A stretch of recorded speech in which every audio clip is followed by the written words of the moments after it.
नाही लागत काय.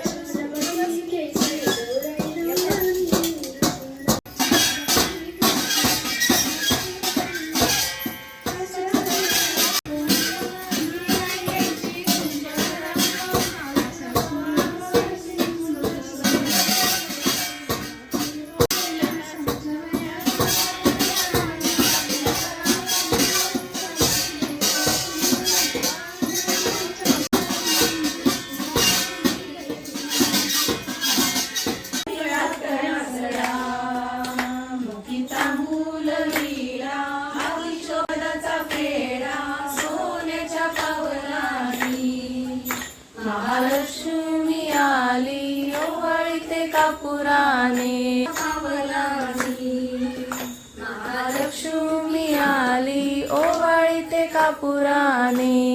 पण आरती म्हणजे आत घेतली ना आपण करायचं असतं या. नाही आपण गौरी आत घेताना नाही दुसरी आली दुर्गेकडे बारी तरी येईल ना आपल्याला. दुर्गेकडे भारीच म्हणायची ते म्हणायचं नाही पण आरती ही करतात. दुसरे नाही ते आपल्या पाठ. खूप छान आहे. आणि कान उघडल्यानंतर पण आरती म्हणायची असते.